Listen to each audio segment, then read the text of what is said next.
माँ जी मुझे बहुत गर्मी लग रही है, रोटी बनाने का भी दिल नहीं कर रहा। मैं तो तुझे बोल ही रही थी बहू कि मुझे खाना बनाने दे, पर तू मेरी सुनती नहीं है। अब तेरा छठा महीना चल रहा है, तुझे बहुत संभाल के रहना चाहिए। हाँ माँ जी, अब कोई बात नहीं, गर्मी तो देखो वैसे भी बढ़ ही रही है। ये लीजिए, आप खाना खा लीजिए। हमारा तो पंखा भी बहुत मरा मरा सा चल रहा है। नहीं बहू, इतनी गर्मी में बैठकर खाना खाने का भी जी नहीं करता, लेकिन ये गरीबी पता नहीं कब तक हम पर बरसती रहेगी। दोनों ने जान ले रखी है। बेचारा मेरा बेटा दिन रात इतनी मेहनत मजदूरी करता है, उसके बाद ही घर में 4 पैसे आ पाते हैं। ना तो ठीक से घर में राशन भरता है और ना ही जरूरतमंद वाली चीजें आ पाती हैं। हाँ माँ जी, इसीलिए तो हमने घर से ही खाना बनाने का काम शुरू किया है, ताकि 2 पैसे हम भी ले आएं। हाँ बहू। दोनों सास बहू बैठकर खाना खाती हैं। इतने में तमन्ना की बेटी रूही आ जाती है। रूही बेटा, अच्छा हुआ तू आ गई। तेरे को अच्छा लगेगा, तेरी मम्मी इतनी गर्मी में बाहर तुझे ढूंढने जाएंगी। घर में क्यों नहीं रहती? गर्मी से तेरी तबीयत खराब हो गई तो? सॉरी माँ, लाओ मुझे खाना खिलाओ। हाँ मेरी बच्ची। तभी तमन्ना रूही को अपने हाथ से खाना खिलाती है।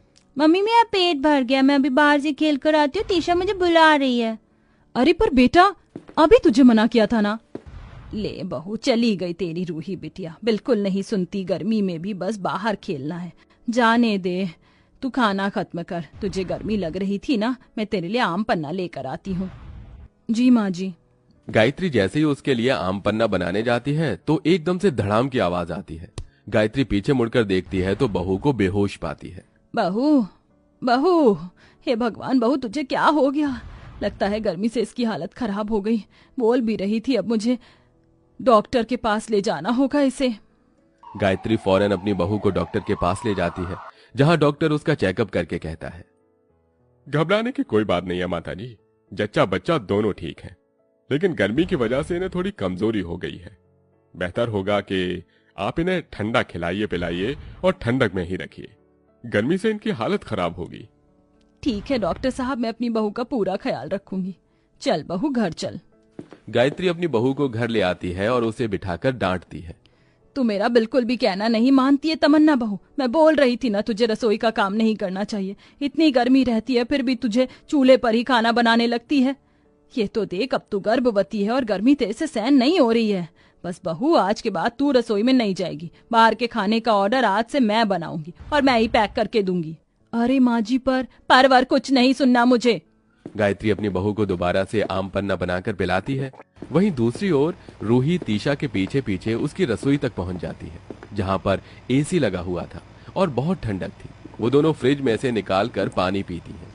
अरे तीशा, तेरी रसोई तो बहुत ज्यादा ठंडी है, जैसे कि मैं फ्रिज में बैठी हूँ। तेरी मम्मी ने यहाँ पर एसी लगवा रखा है? हाँ, मेरी मम्मी ने यहाँ पर एसी लगवा रखा है। मेरी मम्मी को रसोई में बहुत पसीने आते थे और वैसे इतनी गर्मी हो रही है, अब एसी लगातार ठीक रहता है और इसकी हवा बाहर के रूम तक आती है। रूही, तेरी हिम्मत कैसे हुई मेरे घर में आने की? तीशा, तू किसी भी गरीब बच्चे को घर में मत लेकर आया कर, समझी? अब खड़ी क्या है तू? जा यहाँ से। सोनम के डांटने पर रूही वहां से आंखों में आंसू लिए अपने घर आती है, जहां वो शाम को अपनी माँ की खराब हालत देखती है। माँ, ये आपको क्या हो गया? दादी, आप बताओ ना माँ को क्या हुआ? क्या बोलूं, तेरी मम्मी समझती नहीं है। रसोई में इतनी गर्मी होती है फिर भी इसको लोगों का खाना बनाना होता है और अपना भी हो गई गर्मी से हालत खराब। माँ, दादी, आप भी अपनी रसोई में एसी लगवा लो। पता है, अभी मैं तीशा के घर पर गई थी, उसकी रसोई में एसी लगी हुई है। मुझे बहुत ठंडा ठंडा लगा वहां पर जाकर। आप भी लगवा लो, आपकी गर्मी में बहुत तबीयत खराब होती है ना, सर से पांव तक पसीने में हो जाते हो। मम्मी, कल ही लगवा लो ना एसी। मम्मी, कल ही लगवा लो। तभी रूही का पिता रवि आकर सब कुछ सुन लेता है। फिर वो अपने पापा से जिद करने लगती है। पापा, पापा, एसी लगवा लो ना, मम्मी की हालत देखो कैसी रहती है। पापा, एसी लगवा लो।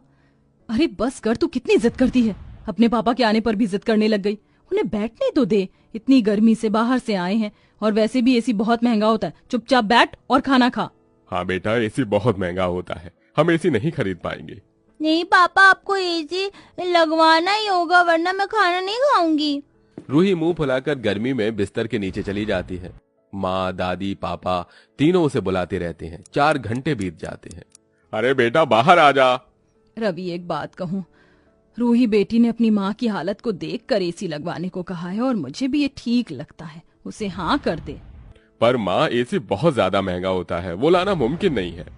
क्यों नहीं है बेटा, मैं ज्यादा खाना बनाकर पैसे जोड़ दूंगी, खर्च कम करने लगूंगी, कुछ पैसे तेरे भी जोड़ दूंगी। अगर आप दोनों इतनी मेहनत करेंगे मेरे लिए तो कुछ पैसे जोड़ने के लिए मैं माधुरी मालकिन जी के घर पर काम करना चाहती हूँ। वैसे भी उन्हें एक खाना बनाने वाली की जरूरत थी।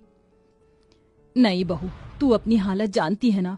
माँ जी, अगर आप चाहती हैं इस घर में एसी आए तो मुझे भी काम करने दीजिए, वरना आपकी पोती भूखी रहेगी मुंह फुलाकर। ठीक है बहू, भला मैं तुझसे जीत कैसे सकती हूँ। रवि अपनी बेटी के पास जाता है। अरे मेरी रूही बेटी, आजा, हम घर में एसी लगवाएंगे, वो भी तेरी मम्मी की रसोई में। हाँ, अब खुश? बहुत खुश। रूही खुशी से अपने पिता की गोद में आ जाती है। फिर वो अपनी बेटी को खाना खिला देता है। अब मुझे और मजदूरी करनी होगी ताकि अपनी बच्ची और पत्नी के लिए ये कर पाऊं, और कल शाम से जूस भी बेचूंगा। सब सो जाते हैं। अगले दिन पूरे परिवार के लिए सुबह की एक नई किरण होती है। सास घर की सफाई करके अपने बहू को पौष्टिक आहार देकर बाहर के लोगों का खाना बनाना शुरू कर देती है, और बहू बेटे घर से बाहर काम करने के लिए गायत्री से आशीर्वाद देते हैं। अरे बस बस मेरे बच्चों, मेरा आशीर्वाद तुम दोनों के साथ है। बहू ख्याल रखना। जी माँ जी। तमन्ना माधुरी मालकिन के घर चली जाती है, जहां वो मालकिन की एसी वाली रसोई में आराम से खाना बनाती थी। वहीं दूसरी तरफ गर्मी में रवि ईंट पत्थर उठा उठाकर एक बिल्डिंग से दूसरी बिल्डिंग में ले जाता है, और वहां से काम खत्म करके किसी का ठेला लेकर आम का जूस बेचने लगता है। आम का जूस 10 रुपए का गिलास, सिर्फ 10 रुपए का गिलास। आइए आइए, आम का जूस पीजिए, चेरी और नारियल के बुरादे से सजा हुआ आम का जूस पीजिए। ये लीजिए भैया पैसे, मुझे भी दे दीजिए 2 गिलास। ये लीजिए। हाँ शुक्रिया, और आप बहुत सस्ता और अच्छा आम का जूस दे रहे हैं। धन्यवाद। इस तरह भरी गर्मी में घर के तीनों सदस्य इसी तरह संघर्ष करके पैसे बचाते हैं। ज्यादा खर्च नहीं करते और पूरी मेहनत करते हैं। 1.5 महीने बाद वो जब अपने पैसे गिनते हैं तो उसमें 1000 रुपए की कमी हो जाती है। ये क्या माँ जी, हम सब ने इतनी मेहनत करी और इसमें से अभी भी 1000 रुपए कम है। 44,000 रुपए से कुछ नहीं होगा। हे भगवान, लगता है हमें थोड़ी और मेहनत करनी पड़ेगी। कोई बात नहीं, थोड़े दिन बाद एसी ले आएंगे। अगले दिन तीनों फिर से अपने काम को मेहनत से करने लगते हैं। तमन्ना मालकिन के यहाँ खाना बना रही होती है कि तभी किचन में माधुरी आती है, जो परेशान तमन्ना का उतरा चेहरा देखकर उससे पूछती है। अरे तमन्ना, तुम किस बात को लेकर परेशान हो? क्या हुआ? देखो तुम्हारा 8वां महीना लगने वाला है, अगर काम नहीं हो रहा तो बता दो। अरे नहीं नहीं मालकिन, ऐसी कोई बात नहीं है। मेरी बच्ची घर में एसी लाने की बहुत जिद कर रही थी। कल एसी लाने के लिए पैसे की गिनती की तो उसमें 1000 रुपए कम थे, बस उसी के बारे में सोच रही थी। अरे बस इतनी सी बात मुझसे कह देती, मेरे पति की इलेक्ट्रॉनिक शॉप है, मैं तुम्हें उनसे एसी दिलवा दूंगी। तुम इतना बढ़िया खाना बनाती हो, 1000 रुपए तो माफ कर ही सकते हैं। नहीं नहीं मालकिन, इतनी मेहनत करी है, वो 1000 रुपए भी मेहनत से ही चुकाना चाहती हूँ मैं। अरे बाबा ठीक है, तुम यहाँ पर जो काम करोगी तुम्हारी पगार से मैं पैसे काट लूंगी अगले महीने। फिलहाल तुम एसी खरीद के घर पर ले जाओ। सच में मालकिन, आप बहुत अच्छी हैं। अच्छी तो तुम भी हो। इतनी गर्मी में भी प्रेगनेंसी के समय सिर्फ तुम नहीं, तुम्हारा पूरा परिवार मेहनत कर रहा है, वो भी अपने बच्चों के लिए। कहाँ मिलता है आजकल ये सब देखने को। जी मालकिन, ये तो है। अब तुम घर जाकर आराम करो, मैं अपने पति की शॉप से एक अच्छा सा एसी तुम्हारे घर बजट के घर पर भिजवा दूंगी, वहीं पैसे दे देना। शुक्रिया मालकिन। अगले दिन माधुरी उनके घर पर एसी लगवा देती है और कंपनी वाले उनके घर पर एसी की इंस्टॉलेशन के पैसे लेकर चले जाते हैं। रूही एसी की ठंडी हवा खाकर ताली बजाकर कूदती है। इतने में रवि भी आ जाता है। ये हमारी भी रसोई में एसी लग गया। मम्मी मम्मी, अब आपको कभी गर्मी नहीं लगेगी रसोई में। हाँ मेरी बच्ची।